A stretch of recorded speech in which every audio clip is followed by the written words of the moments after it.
一切都结束了。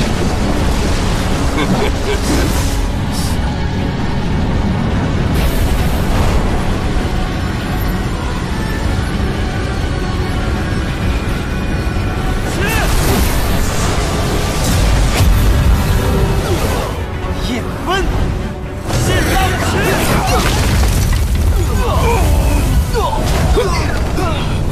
出现。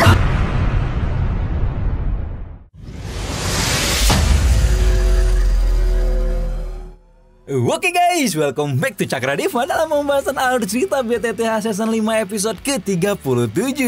Seperti biasa kita review dulu di episode sebelumnya, di mana pertempuran besar pecah di sekitar menara pemunian Qi setelah Han Feng dan ahli wilayah sudut hitam menerobos ke Akademi Dalam secara terang-terangan mengutarakan maksud untuk merebut api hati yang jatuh. Xiaoyan yang diperingatkan oleh Abah untuk menunggu awalnya masih bersembunyi dan tidak melibatkan diri dalam baku hantam. Namun karena pergolakan laga di sekitarnya semakin besar, mau tidak mau Xiaoyan pun menggunakan dokinya untuk melindungi diri dan hal itu membuat Fan Lo mengenalinya. Tepat ketika ketua sekte darah itu hendak menggeprek Xiaoyan dan memaksa pemuda itu untuk menyusul putranya yang telah terbunuh, Xian, Lin Suya, dan Liu Jing segera melompat ke hadapan Xiaoyan untuk memberi bantuan. Bagaimana cerita selanjutnya? Gak usah banyak-banyak spoiler ke depan, langsung aja kita terobos.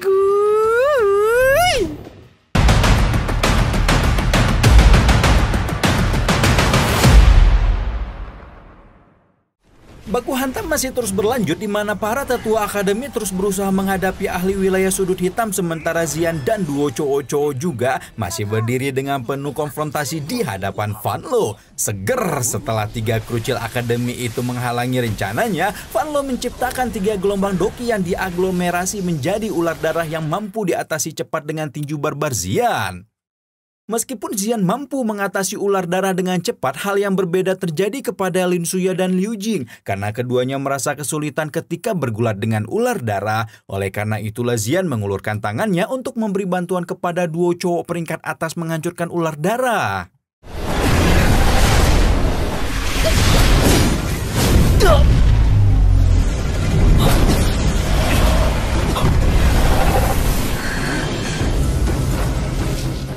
Setelah selesai dengan ular darah, Xian segera berkedip dan muncul di belakang Fan Lo ketika gadis kecil itu memutar pinggangnya dan dengan keras melayangkan sebuah tendangan ke arah kepala sang ketua sekte darah. Meskipun Fan Lo menggunakan perisai darah untuk menghalau tendangan-tendangan Xian, harus diakui bahwa kekuatan peringkat pertama Akademi Dalam itu bukanlah main-main, hingga Fan Lo masih terus terdorong dengan pukulan dan tendangan liar Xian dan dipaksa untuk mengaktifkan armor doki darahnya. 视线侠，喂，喂。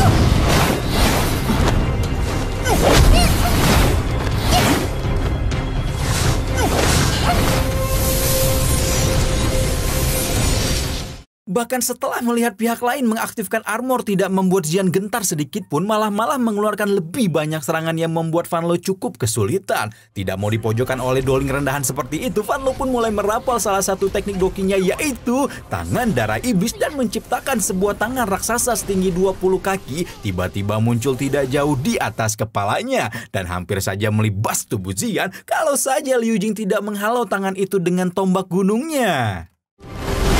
天力山。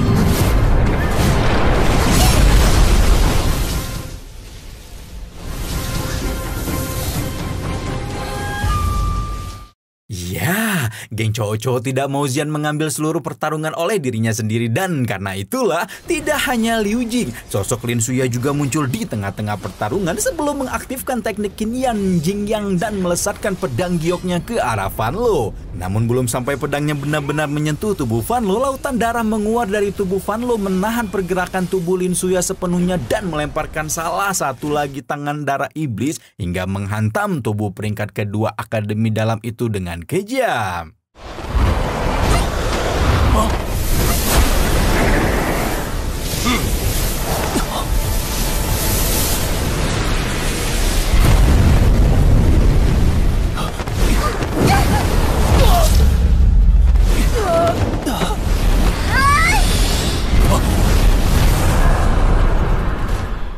Melihat kondisi 3 murid akademi itu mulai berantakan, Van Lo memperluas lautan darahnya dan membentuk telapak tangan berdarah yang jauh lebih kuat hingga bahkan Xian pun harus kehabisan kekuatan untuk menghalaunya. Xian terduduk lemah setelah kehabisan Doki membuat Van Lo mengambil kesempatan untuk mengirim tangan darah lain yang siap meledakkan tubuh Xian. Tapi tiba-tiba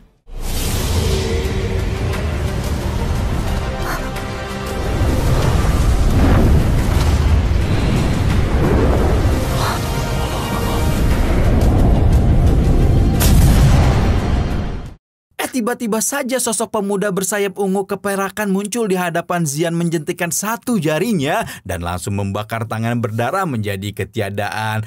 Ya, dialah Xiaoyan yang telah berhasil membebaskan diri dari bola darah dan kembali ke medan perang dengan garangnya kekuatan seorang elit Do Huang. Ya guys ya, semua orang terkaget-kaget dan langsung menatap ke arah Xiaoyan, tidak terkecuali Hu Jian yang tersenyum-senyum penuh arti menyaksikan kartu as seorang pemuda yang telah mengguncang sekte Yunlan dan memperingatkan Han Feng untuk berdoa agar situasi tidak menjadi lebih buruk untuk komplotannya.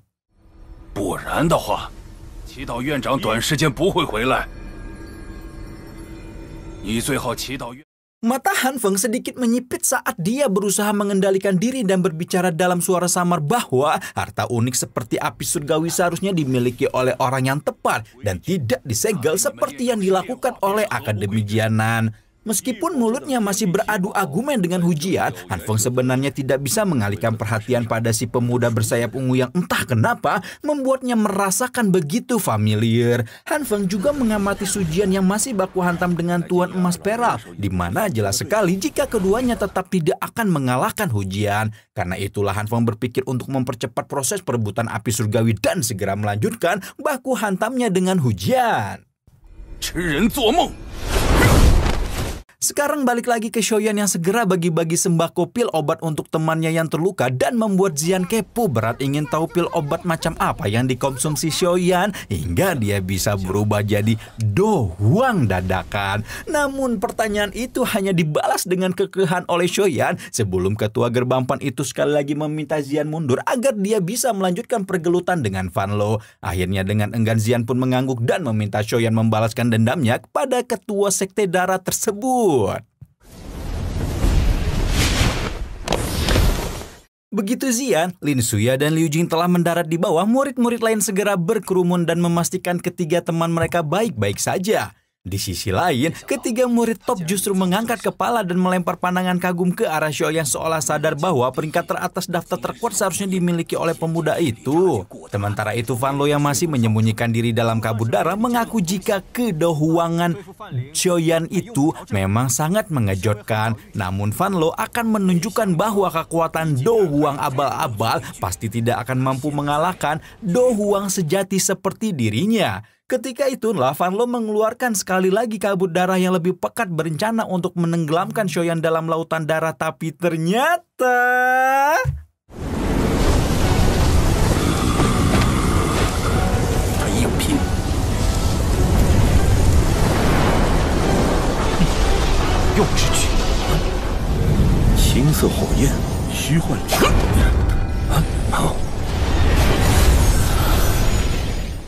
Tapi ternyata Xiaoyan sekali lagi membuat kejutan dengan mengeluarkan sebuah teratai api giok transparan yang seluruhnya dibuat dari api inti teratai hijau. Pemandangan itu jelas meninggalkan keterkejutan di benak Van Lo, juga Han Feng yang tidak menyangka ada pengendali api surgawi selain dirinya. Kemunculan api surgawi kedua ini membuat Han Feng semakin obsesif dan berencana untuk menelan kedua api tersebut agar menjadi praktisi nomor 1 di seantero wilayah sudut hitam. Di sisi lain, Xiaoyan dengan santainya melepas teratai api membuat suhu di langit langsung melonjak sebelum meledakkan lautan darah Van Lo hingga menjadi abu.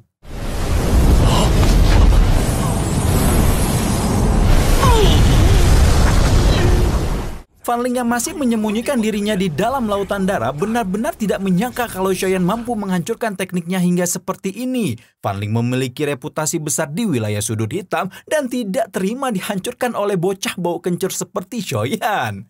Karena itulah, Van Lo mengatupkan giginya keras-keras sebelum membentuk segel yang membuat lautan darah sekali lagi meluas sebelum secara eksplosif itu masuk dalam tubuh Van Lo dan mengubah penampilannya menjadi semakin menakutkan sebagai perwujudan dari aktivasi teknik transformasi darah.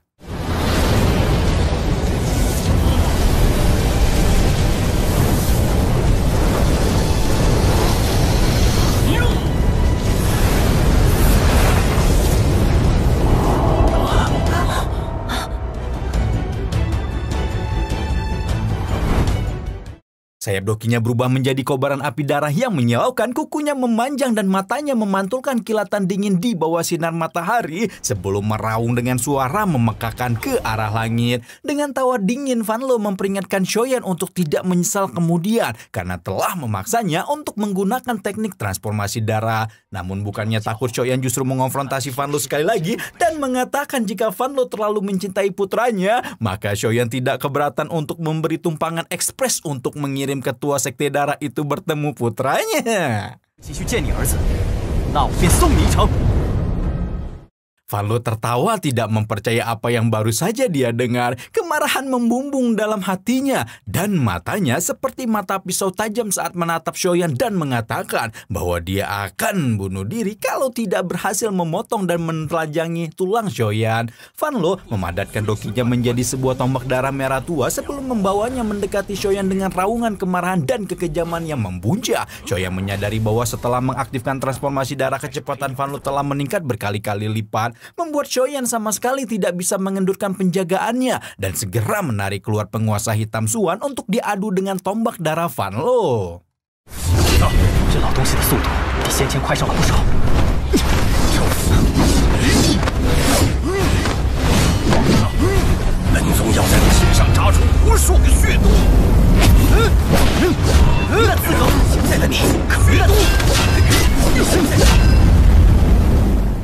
Belum selesai dengan serangannya, sekarang Van Lo mengaglomerasikan dokinya menjadi selusin bayangan berdarah yang secara bersama-sama menyerang ke arah Xiaoyan. Tuan muda ketiga keluarga Xiao itu masih bersikap sangat tenang ketika tubuhnya memutar 360 kali derajat berkali-kali dan menciptakan angin puting beliung api yang memusnahkan semua bayangan darah Van Lo. Setelah selesai berurusan dengan bayangan darah, Xiaoyan pun kembali menghadapi tubuh asli Van Lo dan segera berubah menjadi dua kilat cahaya yang bertuburkan berkali-kali layaknya bintang jatuh.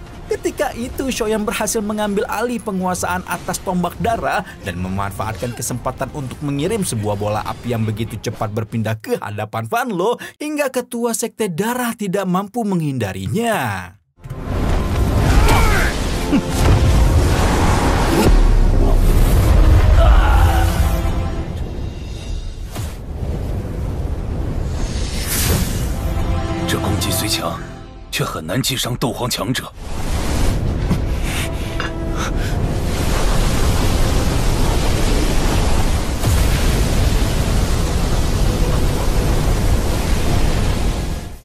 Tapi ternyata gempuran bola api itu belum cukup untuk membuat Van Lo menelan kekalahan. Sekarang praktisi bintang 4 Do Huang itu justru semakin marah hingga menciptakan pilar darah yang menembus cakrawala sebelum berubah menjadi angin puting beliung yang merupakan perwujudan dari teknik bodhisattva darah agung. Xiaoyan tahu bahwa serangan habis-habisan seorang praktisi Do Huang bukan sesuatu yang bisa diremehkan. Karena itulah Xiaoyan tidak mau ketinggalan dan mengangkat penguasa Suan tinggi-tinggi untuk mengaktifkan teknik penguasa gelombang pemakan api hingga akhirnya...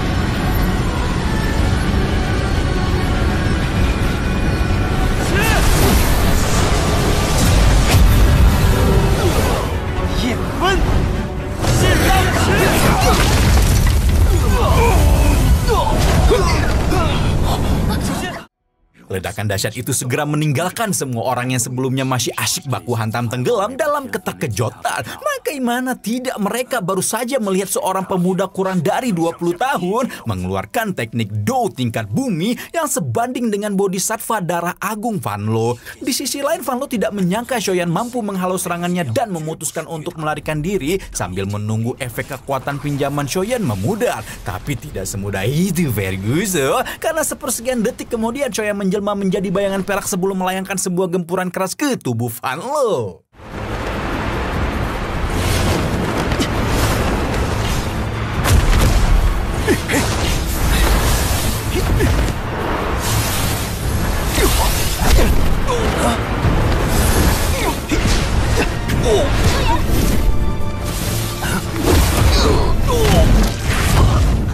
Xiaoyan benar-benar tidak memberi kesempatan bagi Van Lo untuk menarik napas dan terus melayangkan serangan demi serangan ke arah sang ketua sekte darah. Pertarungannya mulai tampak berat sebelah itu membuat murid-murid Akademi Jianan bersorak kegirangan, meminta Xiaoyan untuk segera menyudahi hidup kakek-kakek tua yang menyebalkan tersebut. Tatapan mata para murid seperti tersihir dan tidak bisa beralih ketika mereka memandang penuh kekaguman kepada Xiaoyan yang menggentarkan langit Jianan dengan ledakan oktan.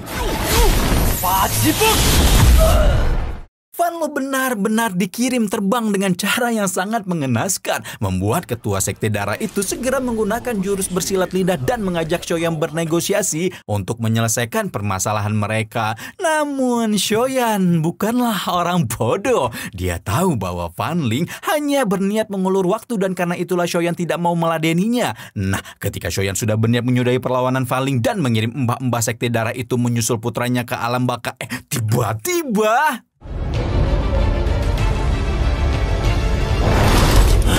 不好，那畜生要撞破封印了！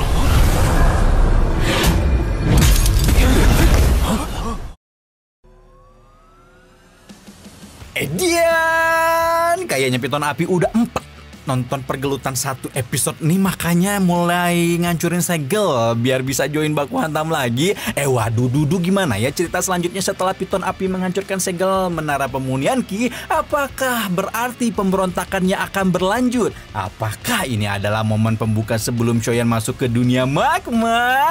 Pokoknya tungguin terus ya update pembahasan BTTH hanya di Cakra Diva.